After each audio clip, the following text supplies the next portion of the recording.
Look at the world around you. To the casual observer, the structure of our global economy appears solid. The paint is fresh and the lights are on. But beneath the surface, there's a silent, rhythmic devouring.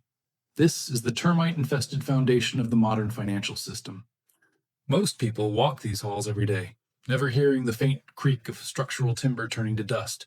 They rely on the veneer of paper stability, oblivious to the fact that, as of late 2024, U.S. debt-to-GDP levels and dwindling COMEX silver inventories suggest a reality far more fragile than the headlines admit. This is the divergence. The majority sees a stable ceiling, while a small group of observers sees the sawdust on the floor. Systemic failure is rarely a sudden explosion. It is a gradual hollowing out until the weight finally exceeds the strength of the shell. You are here because you've noticed the creak, while the crowd waits for a sign that will only arrive once the floor gives way. History suggests the window for preparation is a silent one. The collapse isn't coming. For the foundation, the process is already well underway. To understand the fragility of the foundation, we must look at the gauges. In engineering, a pressure gauge does not cause the burst, it warns of it.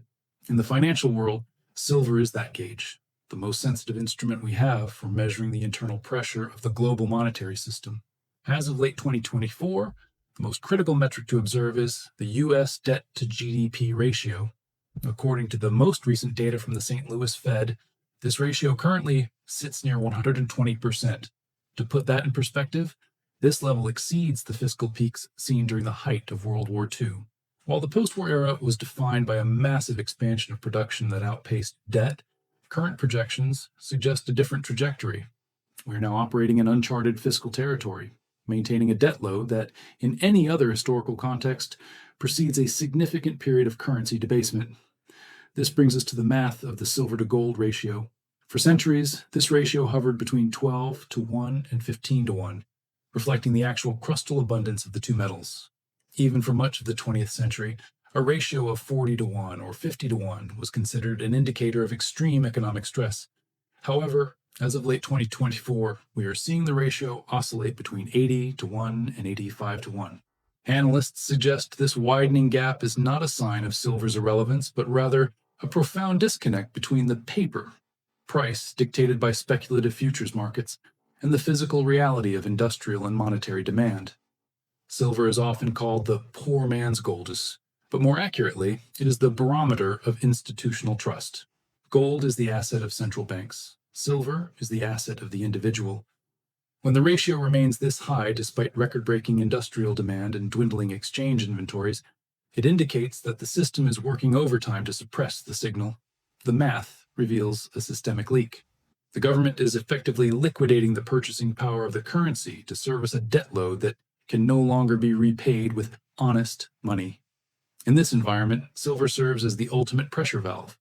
History shows that when the disconnect between paper promises and physical reality becomes too great, the snapback is rarely linear. If the ratio were to revert merely to its 20th century average, the resulting price adjustment would be seismic. As of this recording, the pressure is building. We see it in the divergence between spot prices and the actual premiums required to take physical delivery. The gauge is deep in the red. The math suggests that the floor is not just creaking. The weight of the debt has finally exceeded the strength of the currency's shell. While the crowd remains focused on the fresh paint of the stock market, the pressure gauge tells a different story, one of a system reaching its terminal limit. To truly understand why the current moment is unique, we must step away from the flickering green and red of the digital ticker and look into the vaults. While the paper price of silver is often treated as a derivative of speculative sentiment, the COMEX, the world's primary futures exchange, operates on a physical reality that cannot be indefinitely ignored. Historically, when the vault speaks, the market eventually listens. Consider the first major peak, January 1980. Silver famously surged to a record of 49.45 per ounce. In the popular narrative, this was simply the result of the Hunt brothers attempting to corner the market. However, a deeper analysis of the macro environment at the time reveals a system struggling with double-digit inflation and a total loss of confidence in the U.S. dollar following the formal end of the gold standard in 1971. In 1980, the price spike was a frantic rush for the exits. Yet, despite the volatility, the global industrial demand for silver was a mere fraction of what it is today. Fast forward to April 2011.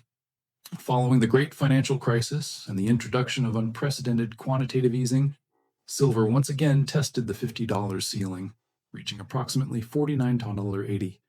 This was the confidence crisis peak. Investors watched the Federal Reserve's balance sheet explode and sought refuge in hard assets. But there's a critical distinction between 2011 and our current landscape.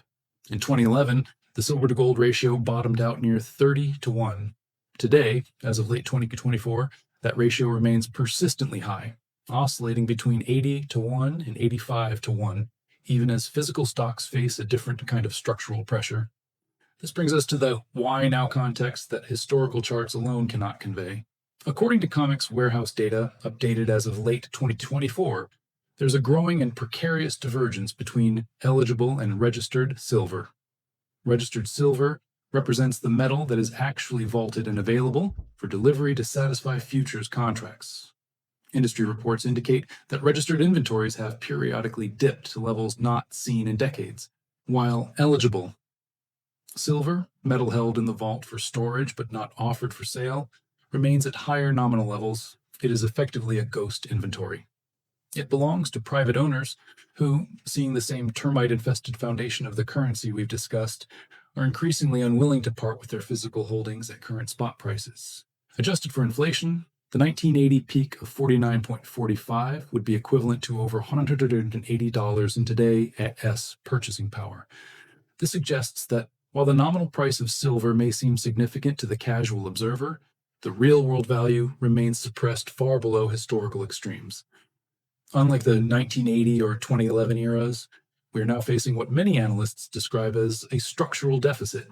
For several consecutive years, global silver demand, driven by the non-negotiable needs of solar technology and electronic infrastructure, has consistently outpaced mine production. The vault is the ultimate arbiter. In 1980 and 2011, the price spikes were driven largely by investment hysteria and speculative maneuvers. Today, the drain on inventories is being driven by industrial necessity, combined with a quiet, institutional migration toward hard assets. When the registered vault levels hit a critical threshold, the paper market faces a delivery squeeze that no amount of digital currency printing can resolve. The lesson from the vault is clear. Price is a reflection of sentiment, but availability is a reflection of truth. At the time of this recording, the truth is that the physical supply is thinner and the foundation more hollowed out than the spot price would lead you to believe. Recognizing the cracks in the foundation is a diagnostic act, but surviving the subsidence requires an architectural response. If the global monetary system is indeed a termite-infested structure, as the data from late 2024 suggests, then the individual cannot rely on the collective roof for shelter. Instead, one must build a personal, sovereign infrastructure. This is not about panic. It is about the transition from a passive victim of currency debasement to an active manager of systemic risk. This framework is built upon 4 pillars, designed to provide stability regardless of how the COMEX inventories fluctuate or how deep the Treasury moves into uncharted fiscal territory. The first pillar is the liquidity buffer. In a documentary analysis of financial collapses, the first casualty is often the individual who is asset-rich but cash-poor. While we have established that the purchasing power of the dollar is being systematically eroded, many sovereign investors maintain that cash remains the essential lubricant for the machinery of daily life. As of late 2024, a strategic framework often involves maintaining a 3 to 6 month liquidity buffer held outside of speculative vehicles. This is not an investment, it is a defensive moat. Its purpose is to ensure that when the paper markets experience high volatility, you are never forced to liquidate your hard assets at a suppressed price, simply to meet immediate obligations. In the Stoic tradition, liquidity is the preparation that prevents desperation. The second pillar is liability neutralization. If the currency is the foundation, debt is the termite. In an era of rising interest rates and fiscal instability, debt serves as the primary tether the system uses to maintain control over the individual. To reach a state of sovereign resilience, the neutralization of high-interest, non-productive debt is a mathematical necessity. Industry reports indicate that as the cost of servicing national debt increases, the pressure on household debt follows a similar destructive trajectory. By clearing the ledger, you effectively remove the leverage that the system holds over your future labor. You cannot be sovereign if your future is already sold to a creditor. The third pillar, often the most overlooked in traditional portfolios, is cognitive capital. Financial assets can be confiscated, taxed, or inflated into insignificance, but the internal asset, your skill set and specialized knowledge, bypasses the digital ticker entirely. As we move further into a period defined by the divergence between physical reality and paper promises, the ability to solve complex problems or produce tangible value becomes the ultimate currency. Historical data from periods of extreme economic transition suggests that individuals with high cognitive capital not only survive, but often find new avenues for wealth creation while the old structures are cleared away. This is an investment in the one asset class that the St. Louis Fed cannot dilute. Finally, we arrive at the fourth pillar, hard asset allocation. This is where the sovereign investor addresses the physical reality. We have discussed regarding silver and gold, rather than viewing these metals as speculative trades, a strategic framework for analyzing systemic risk often utilizes a hard asset allocation as a long-term insurance policy. Within this pillar, risk management dictates that position sizing is more important than the entry price. A common framework used in historical wealth preservation is the 10% hard asset rule, allocating a portion of 1/0s total net worth into physical bullion held in private possession. As of late 2024, with the silver to gold ratio remaining near historic highs of 80:1, many analysts suggest that silver offers a unique dual utility. It acts as a monetary store of value while simultaneously benefiting from non-discretionary industrial demand. This allocation is not designed for the flickering green of the daily market, but for the lesson of the vault. It is the transfer of wealth from a termite-infested digital system into a physical medium that has survived every currency collapse in recorded history. These four pillars do not exist in isolation. They are a synchronized survival plan. The liquidity buffer provides the time, liability neutralization provides the freedom, cognitive capital provides the utility, and hard assets provide the floor. By balancing these four elements, the sovereign investor stops checking the pressure gauge with fear and begins to view the volatility of the current window of opportunity with the detached clarity of an engineer. The foundation may be hollow, but your structure does not have to be. To navigate the current window of opportunity, one must distinguish between the digital projection of value and the physical reality of acquisition. Most investors watch the spot price with religious fervor. Yet, in a termite-infested financial system, this number is often a hollow facade. As of late 2024, we are observing the expansion of the ghost coins into the ghost market, a deepening divergence between the paper price on the screen and the physical premium required to hold the metal in your hand. The spot price is effectively a derivative of a high-frequency trading contract. It represents a promise of silver, traded in paper volumes, that dwarf the physical metal actually sitting in vaults. However, the physical premium, the spread between the ticker and the dealer's price, represents the truth price. When the ticker moves sideways while premiums for sovereign coins or bars begin to climb, the market is signaling structural tightness that the COMEX has yet to acknowledge. Industry reports indicate that these premiums are the canary in the coal mine. They are the market's way of pricing in the risk that paper promises may soon exceed physical capacity. In the strategic framework of the sovereign investor, access is the only reality. Historical data from periods of high inflation illustrates a recurring pattern. The paper price is often the last domino to fall. Early in a supply crunch, the ghost market appears. The screen price may look attractive or even depressed, but out-of-stock notices begin to proliferate among major bullion dealers. This is the ultimate technical indicator. According to COMEX warehouse data updated, as of this recording, the drawdowns in registered inventories, metal specifically cleared for delivery, often precede these retail shortages. When registered stocks decline while physical premiums expand, it indicates that the access gap is widening. Teaching yourself to spot this divergence is critical for risk management. At the time of this recording in late 2024, analysts suggest that watching the spread is more important than watching the chart. If the paper price drops by $2, but the dealer premium rises by $2, the cost of protection hasn't actually decreased. The ghost market has simply become more opaque. In this environment, waiting for a lower spot price can be a strategic trap. If the spot price hits your target but the physical supply has vanished, your entry point is a mathematical fiction. In the Stoic tradition of wealth preservation, We must accept that price is merely an opinion, but delivery is a fact.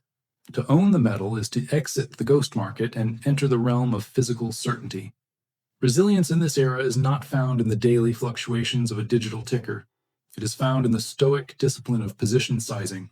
While the average observer remains addicted to price watching, reacting to every minor tremor in the paper markets, the sovereign investor understands that the specific entry price is secondary to the total allocation. As of late 2024, institutional frameworks often suggest that the greatest risk is not overpaying by a few percentage points today, but being fundamentally underallocated when the access gap finally closes.